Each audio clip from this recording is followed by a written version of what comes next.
Okay, guys, we are going to jump right into this. I am here with Jenn Slavich of homebyjen.com. How are you, Jen? I'm great. How are you? Very good. I'm so excited about this conversation. Before we really get right into it, though, can you tell us, I always like to ask people that come onto the podcast about your previous experience, like with businesses outside of what you do now. What was your previous experience? Okay. Well, thanks for having me, first of all. Of course. No, of course.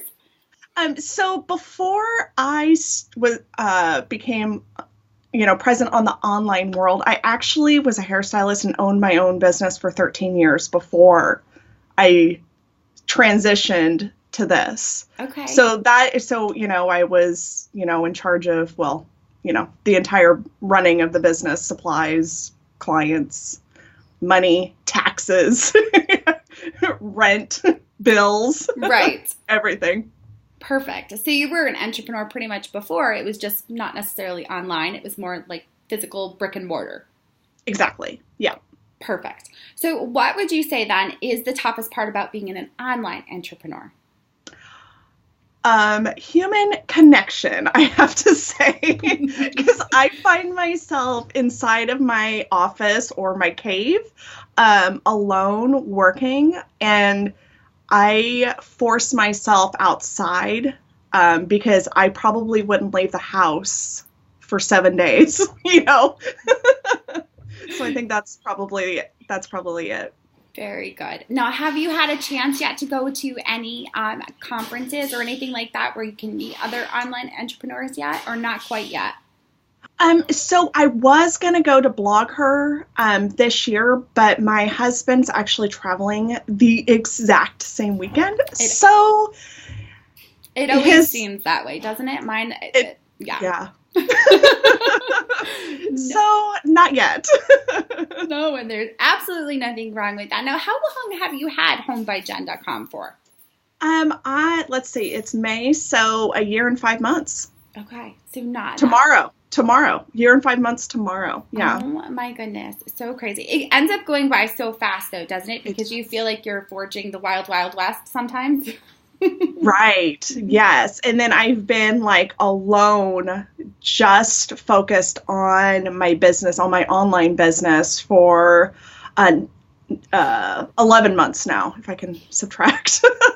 So very good. Okay, excellent. Yeah. So now, how do you keep it all organized?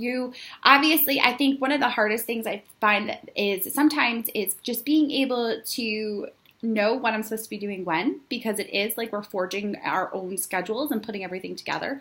So how do you keep it all organized? Well, I do a few things. So first, I theme my days. So I will not look at certain things on certain days because I don't need that added stress into my life. You know what I mean? Yeah. Because I'll find myself doing 6,000 things at once, and then I'm just wasting time. So I theme, and then I stay on a very strict schedule, very, very strict. So I only check email at I have times where I check email.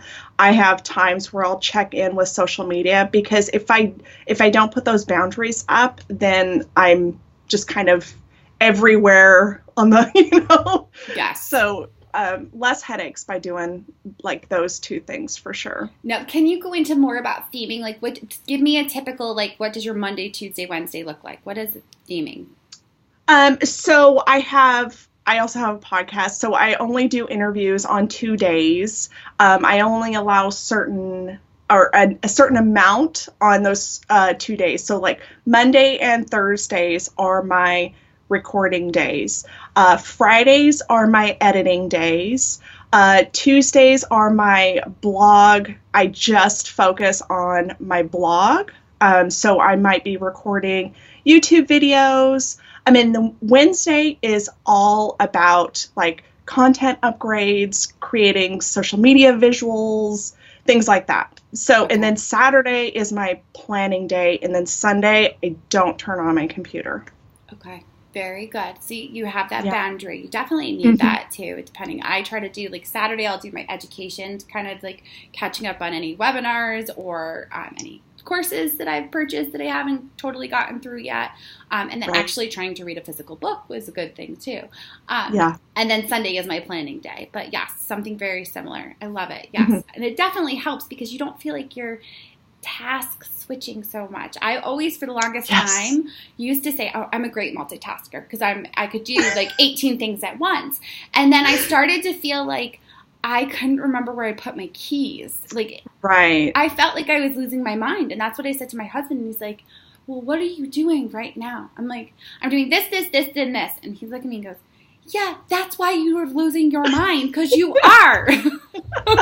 Right. Our brains aren't designed to function that way. And, you just have to give yourself a break and just know that you can't do, 18 things at once, even though we're women and we know we can, right? Right, exactly. I think that's part of the problem is because I can. And I mean, I was a teacher for so long. And one of the things that I always explain to people is when I'm doing like live trainings is just feel free to interrupt me. Like I was taught in the inner city. So like I'd be teaching and a chair would get thrown and I would just dodge it and I'd keep teaching.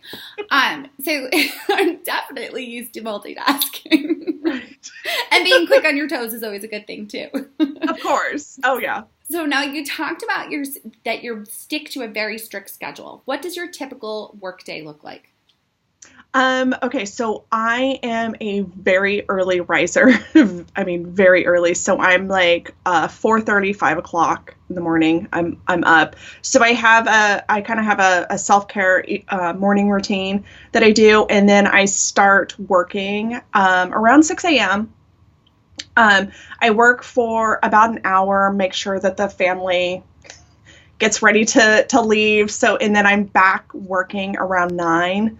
And then depending on my day is what I'm doing. I make sure that I break so I only actually work for about an hour after the family leaves, and then I go run or do some type of exercise. Then I come back and clean up for the day, have lunch, and then I work really solid from about 1 to 4, and then I'm pretty much done for the day after that. Okay. All right. Now, you mentioned getting the family out. Do you have littles, or how little are your littles? So my littles are not very little anymore. Okay. So my youngest is 12, and then my oldest is going to be 21 this year. So I don't see her off anymore because she's off at college, so she doesn't live in the house anymore. Oh my goodness, too much. I can't believe you have a 21-year-old, by the way. And if you're watching this video recording, you can clearly see why I'm saying that. So it's a lot of vegetables. That's what I say. I love the fact too that you take like that middle of the day to do your go running or to get some exercise in. I've been kind of working around like my schedule to try to figure out where it can work. Because I like to do it sometimes in the morning, but then in the past couple days I've been doing it like mid-afternoon, and it's almost like energizing, and so yeah, I like that. Interesting. So now, what is your key, would you say, to getting it all organized? Is there like one like mantra or something that you stick to in order to really get everything organized? Well, so I mean, along with sticking with my strict schedule, I have my vision board. You can probably see it behind me a little bit, like that I have. So when I start feeling like I just am like scatterbrained, I just turn around and I look at my vision board, and it's like, this is why I'm doing it. And this is, so I stopped doing the little freak out thing, and, and then just kind of center myself and, get back to work. And I found it's just super duper important to set a schedule for yourself and stick with it, because the moment you don't stick with it is the moment you feel scattered and unfocused and just lost, I guess. I mean, they're all kind of like the same thing, but I mean, you feel all of those inside, and it's kind of lonely behind the computer by yourself. You can't just like turn to a coworker and be like, what should I do? I mean, I do have some amazing online buddies that, I can reach out to, but you can't just reach out to them like, because, working in a salon for so long, I could just turn to my coworker and like, be like, whatever. And right. It's totally different here. Yes, no, absolutely. So talk to me a little bit about your vision board. I can see it, obviously, and those that are watching the video recording can see it. What do you put up there? So it's kind of like is it the idea that it's your things that are your why you're doing and working so hard? Yeah, and it's not just for my business. So okay. I have up here, let's see, I'm doing this backwards, so I can't really see it very well. I know, it's hard, yes. It's like mirroring it. Yes. So I want to run a full marathon this year. So I have my training plan that's, right behind my head is behind me. So I can, just look at that and know. But it's also on my vision board because I want this. And I've said for so many years that I'm going to finish a marathon.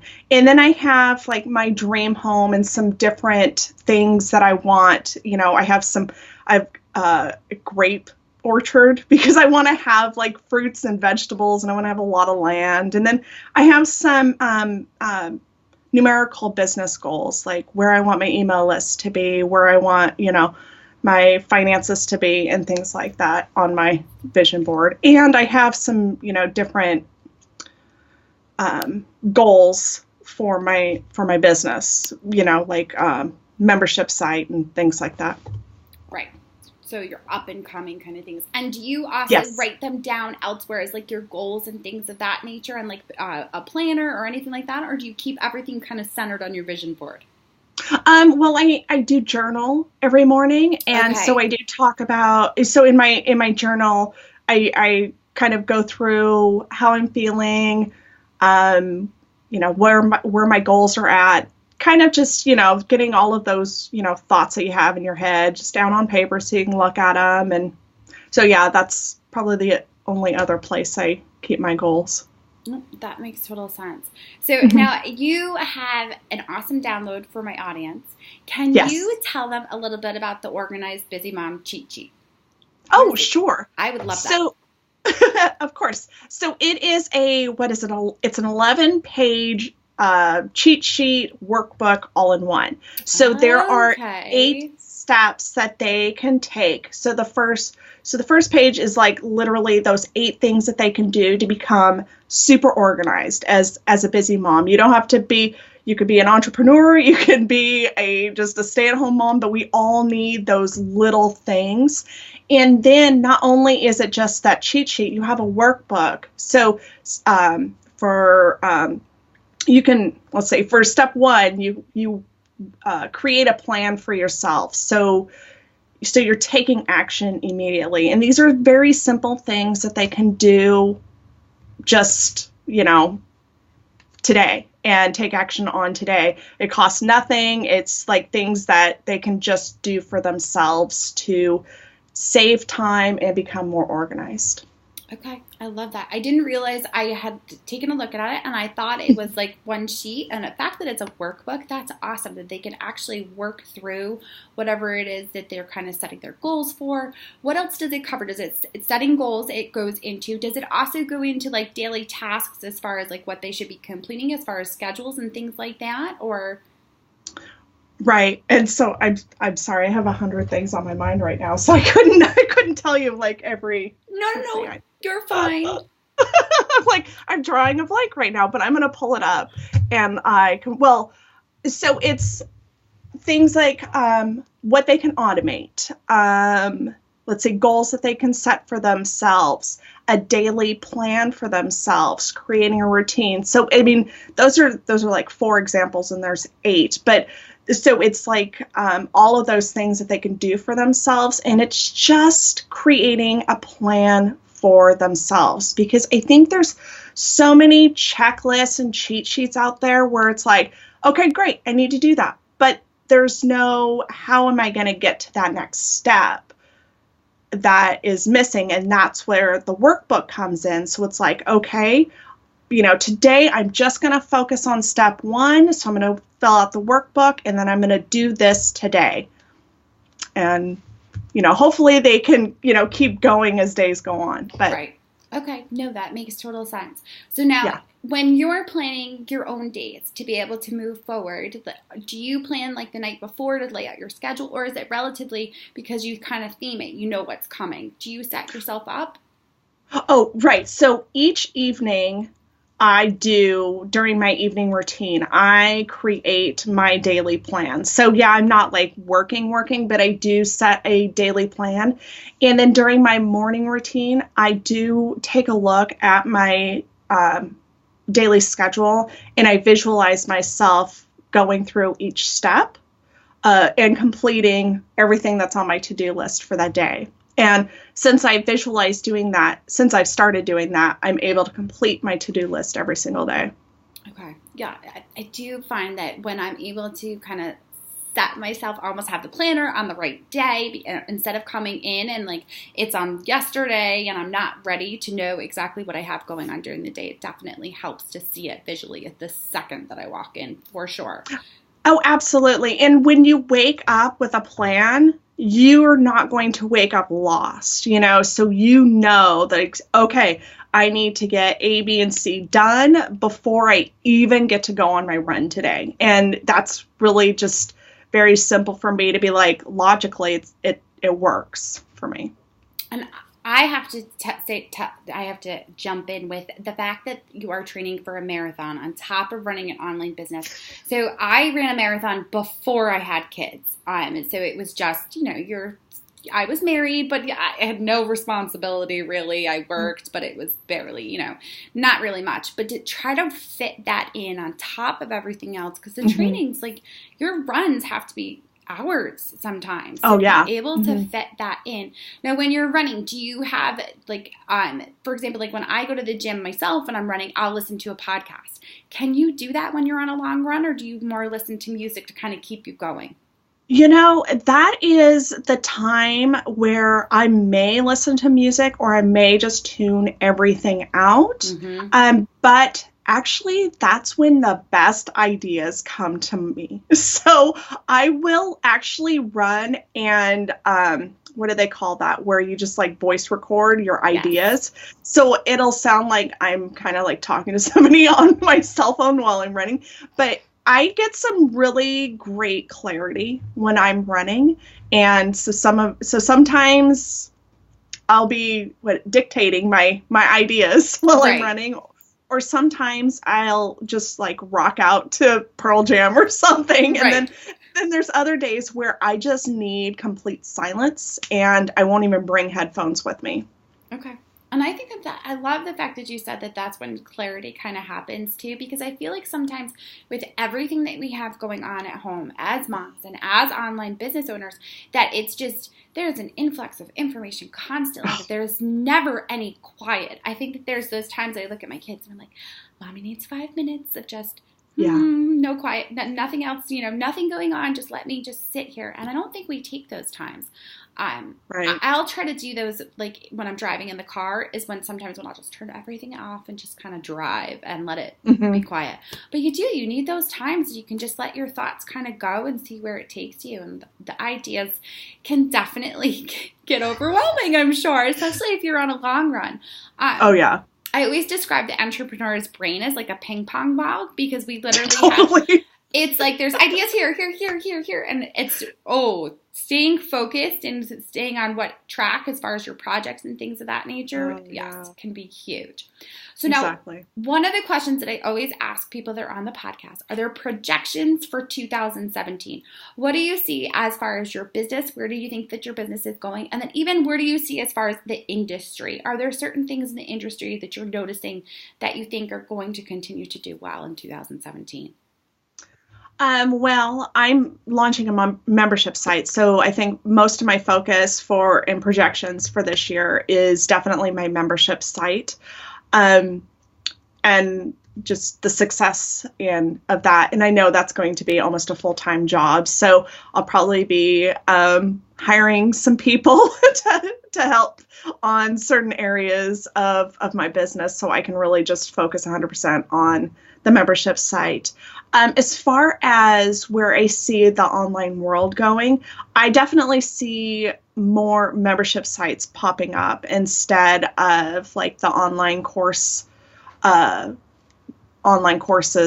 which I mean they're great, but I think that I think that membership sites are really where it's at. Mm-hmm. And I mean, the reason why I really chose it is because I can offer so much more variety to my audience instead of just being really, really focused on one specific thing. Right. Now, who is your target audience for your membership site? Busy mothers. Okay. So, and I know that sounds very broad, but it's all about organizing your time, life, and space, but also building a friendship or friendships and community with other busy mothers. Yes, I love that. I honestly can say that I had a trepidation with starting my own membership site, and once it did kind of blossom and really start to get some of the kinks out, it is what I look forward to, I think, the most during the day, because I know those women so well, and I know their businesses so well because of it. Yeah. That it's exciting. It really is, because you can create amazing bonds from that. So absolutely. That's awesome. Yeah. I love it. So now, where are the best places to find you? Obviously on your website, but you also tell us about your podcast. Oh, so it's called the Busy Mom. You know, everything is revolved around Busy Mom for me. So it's the Busy Mom video podcast, and they can find it on my website at Home by Jenn. It's every Friday one is released where I interview other busy mothers and we talk about time management and how they're able to juggle their life, because I feel like we can all learn from each other. I also have a Busy Mom Facebook private community that I do weekly Facebook Live chats. So they basically pick my brain for an hour every day. Like, it's just a nice live Q&A, which I totally love because it really gives me ideas on, other people's struggles. Yes, absolutely. Oh, that's great. I love that. And they can find that by going to your website, right? homebyjen.com. Oh, yeah. And then is there a community bar that's up top, like a tab or something to get over to the Facebook group?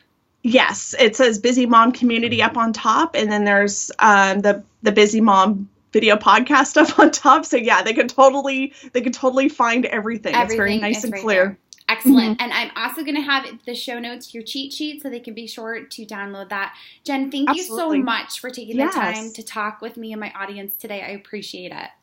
Well, thank you so much for having me. Of course.